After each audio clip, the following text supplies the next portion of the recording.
इरशाद भट्टी साहब, आप कुछ ऐड करना चाहते थे? जी मैडम शेख, पहली बात तो ये है कि जो मैमल ने बात की इसकी बड़ी बाज़गश्त है और बड़ा हैरानी का इजहार किया है इमरान खान साहब ने कि एक वक्त था कि अगर पाकिस्तान तहरीक इंसाफ के तीनों मेंबर उस इजलास में शरीक होते तो ऐन मुमकिन था, मुझे नहीं पता कि ये बात इसमें कितनी सदाकत है, लेकिन ऐन मुमकिन था कि बड़ी क्लोज टाई पड़ती मंसूर अली शाह साहब और याह्या अफरीदी साहब के दरमियान, क्योंकि दूसरी तरफ से भी मंसूर अली शाह साहब को कोई नामजद करना चाहते थे। तो 3 वोट ये बाइकआउट क्यों कर गए, इस पे सुना है कि पाकिस्तान तहरीक इंसाफ ने कोई एक कमेटी भी बनाई है कि किस वजह से बाइकआउट किया आपने, वो वजह क्या थी।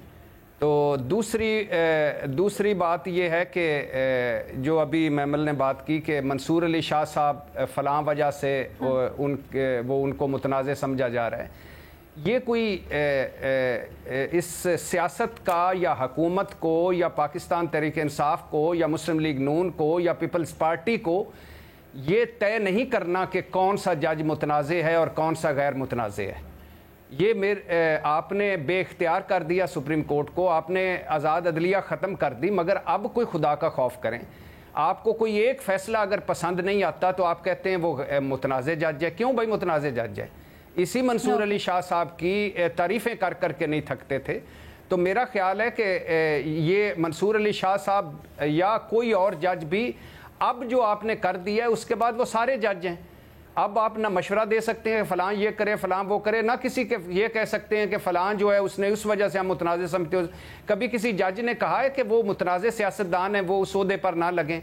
अयाज सादिक साहब मुतनाज़े हैं, हो गए हैं। अच्छा सर, ये बताएं, ये जो आप जो पीटीआई का फैसला कह रहे थे, ये गैदरिंग में तो फिर भट्टी साहब बड़ी बातें की ना, वो तो लेकिन प्राइवेट गैदरिंग थी, उसका इफेक्ट नहीं, इम्पैक्ट नहीं होना चाहिए था, लेकिन बातें तो है सामने। फखर कुछ ऐड करना चाहते हैं? नहीं, मेरी बात कंप्लीट नहीं, मेरी सर हो गई ना, थोड़ा सा मुख्तसर कर लें प्लीज। नहीं, प्राइवेट गैदरिंग की मुझे बताएं, मैंने भी वो लंगर गप सुनी है, वो उसकी कोई सबूत लेके आए कि प्राइवेट गैदरिंग में। मेरा तो ख्याल है वैसे फखर साहब को प्राइवेट गैदरिंग से ज्यादा कुछ पता है। फखर साहब जी। अलीना, मैं पहले तो भट्टी साहब की मासूमियत पे मुझे हंसी आ रही थी। भट्टी साहब कह रहे हैं कि अगर पीटीआई बाइकआउट ना करती तो शायद जो जस्टिस मंसूर अली शाह है वो टाई पड़ सकता था उनके अपॉइंटमेंट के हवाले से। देखें, मुझे ये बड़ा एक अजीब लग रहा है। ये जो आईनी तरमीम लाई ही इसलिए गई थी कि माइनस मंसूर अली शाह जो सुप्रीम कोर्ट का चीफ जस्टिस है उसके लिए, और जहाँ तक बात है करने दें।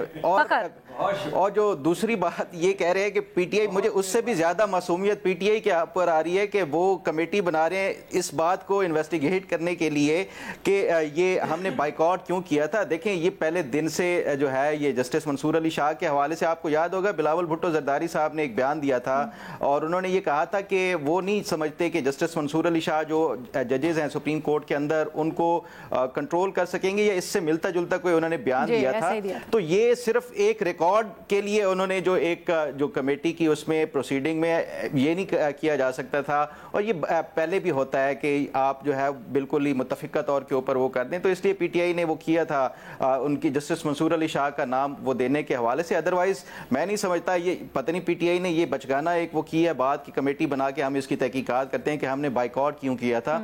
ऐसी कोई बात नहीं। और जहाँ तक दूसरी बात है, ये इसमें आपको याद होगा स्पीकर पंजाब असम्बली, उन्होंने इस हवाले से बड़ा अहम एक प्रेस कॉन्फ्रेंस की थी। उस पर उन्होंने कुछ जो है वो चीज़ें जो है वो इस हवाले से वो किया था, उन्होंने कहा था कुछ सबूत है, दावा किया था जजेस से मुताल्लिक सबूत के हवाले से कोई दावा किया था। लेकिन मेरा ख्याल है कि हुकूमत ये सबूत इस नौयत के हैं कि कभी शायद वो सामने ना लाए, क्योंकि उसका पस मंज़र आपको याद है कि जो 6 जजेस की तरफ से ख़त लिखा गया था और उसमें ये कहा गया था कि जो जजेस के टेलीफोन टेपिंग हो रही है या बाकी कोई मॉनिटरिंग के हवाले से, तो इसलिए मेरा ख्याल है कि ये शायद ये मामला आप जो है ये इसको इधर ही ये हुकूमत क्लोज करना चाहती है, क्योंकि आईनी तरमीम भी हो गई, नए चीफ जस्टिस भी अपॉइंट हो गए और बाकी आगे जो कॉन्स्टिट्यूशनल बेंच भी, तो ये शायद इस हवाले से मजीद कोई पेशरफ्त नहीं है। सर अगर ऐसा हो रहा है ये तो आप बहुत बड़ी बात कर रहे हैं, क्योंकि अगर ऐसा हो रहा है और अभी भी हो रहा है ये तो फिर हुकूमत के ऊपर सवालिया निशान है बहुत बड़ा, क्योंकि वजीर आजम खुद आपको याद होगा ये कह के गए थे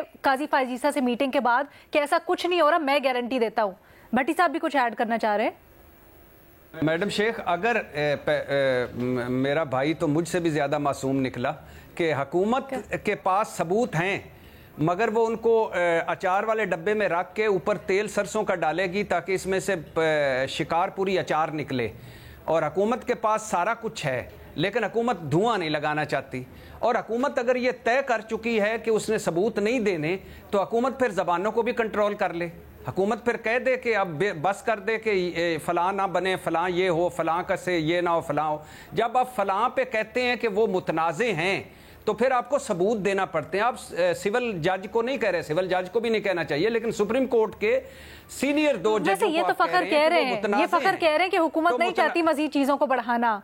लेकिन फिर भी मेरा सवाल है फखर से कि फखर, अगर इस तरह के बयानात सामने आएंगे और आईनी बेंचेस में भी शामिल नहीं होंगे तो मामलात मजीद नहीं बढ़ेंगे फखर। तो फिर ये बात ये है कि अगर हुकूमत नहीं चाहती कि ये सामने आए तो फिर हुकूमत ना आगे भी बात ना करे। मेरा तो ये है ना कि अगर हुकूमत को पता है कि ये हमने सबूत नहीं देने। ओके, भट्टी साहब बात करने दें फखर को। मुतनाज़े के हवाले से हुकूमत की तरफ से कंटिन्यूअसली ये कहा गया, कुछ तो ऐसी चीज़ें जो कि मैंने आपको बता दी हैं, जो मलिक अहमद खान ने बात की या ख्वाजा आसिफ साहब भी असम्बली के फ्लोर के ऊपर उन्होंने कहा था, कुछ इन्फॉर्मेशन बेसिस के ऊपर हम ये जो है हमें पता है कि आगे पोस्ट अक्टूबर 25 क्या होने जा रहा है या क्या मनसूबा बंदी की गई है। एक तो ये है। दूसरा, अगर मुतनाज़े के हवाले से बात देखें तो ये कुछ फैसलों के हवाले से भी, जिस दिन एक आईनी तरमीम पेश की जानी थी 14 सितंबर को, उस दिन एक जो है वो वजाहती ऑर्डर आ जाता है। फिर जब दूसरी दफ़ा एक आईनी तरमीम पेश करने का था तो उस टाइम एक वजाहती ऑर्डर आ जाता है। तो ये एक जजेस की तरफ से ये बिल्कुल ऐसा जो मैं नहीं समझता कि इसको जो टाइमिंग के हवाले से जहां एक तरफ एक चीफ जस्टिस के ऊपर ये इल्जामात लगाए जाते थे कि वो सारा। आप जो बात कह रहे हैं मैं समझ गई, मुझे एक चीज बता दें, अगर आप समझते हैं कि हुकूमत भी नहीं चाहती इस बात को बढ़ावा देना, अब ये जो तनाज़ा है या लड़ाई है, तो फिर हुकूमत या उनकी शख्सियात इस तरह के बयानात क्यों आके देते हैं? ये तो मजीद जलती पे तेल छिड़कने वाला काम नहीं है अलीना। वो उस मामले को कि चीफ जस्टिस जो हुकूमत ने लगाना था वो लग गया है, अब वो चैप्टर क्लोज है। तो इस हवाले से वो कहते हैं कि हमारा इस हवाले से कोई मजीद हम आगे वो कहते हैं मंसूर साहब भी ना बने, वो कहते हैं मुनीम साहब भी ना बने, वो कहते हैं जहां तक कॉन्स्टिट्यूशनल बेंचेस के हवाले से है। देखें आप 26वीं आईनी तरमीम की जो स्पिरिट है उसमें उन्होंने जो ये भी आपको देखना होगा कि उसमें जो इसके ऑब्जेक्टिव्स हैं वो उसमें ये इन्होंने कहा था कि हम सुप्रीम कोर्ट से एक अलग जो है वो सियासी मामलात और जो कॉन्स्टिट्यूशनल मैटर्स हैं वो उसको बिल्कुल अलग लेकर वो चलना चाहते हैं। अगर ये इस हवाले से हुकूमत का किसी के ऊपर जो एतमाद नहीं है और किसी बाज़ वजूहात की वजह से, तो उसको वो जो है वो टोटली, मेरा ख्याल है कि ये लेजिस्लेशन के जरिए उन्होंने लाया इसलिए था कि उसमें कोई जो है वो इंडिपेंडेंट जजेस, और उसमें जो भट्टी साहब बात कर रहे थे कि हुकूमत अपॉइंट करेगी। देखिए इसमें जो जुडिशल कमीशन है उसके जो 13 अरकान है उसमें 5 तो जजेस हैं, और वो 5 जजेस अगर उनको एतराज़ होगा किसी नाम के ऊपर तो मेरा ख्याल है कि वो, और फिर उसके साथ एक बार का नुमाइंदा है और फिर 2 अपोजिशन के भी जो है इसमें वोट हैं, तो मेरा ख्याल है कि आसानी से उसको रिजेक्ट किया जा सकता है कि अगर ये कहा समझा जाता है कि हुकूमत को अपनी मनपसंद कोई जजेस लगाना चाहते हैं। तो मेरा नहीं ख्याल कि ये जो 26वीं आईनी तरमीम की स्पिरिट यही थी कि वो आईनी मामलात को अलहदा और जो बाकी मामलात हैं ताकि अवाम को भी इंसाफ मिल सके। लेकिन ये जो आप वजाहत दे रहे हैं सलीम साफी साहब, आप इत्तेफाक करते हैं इससे सर?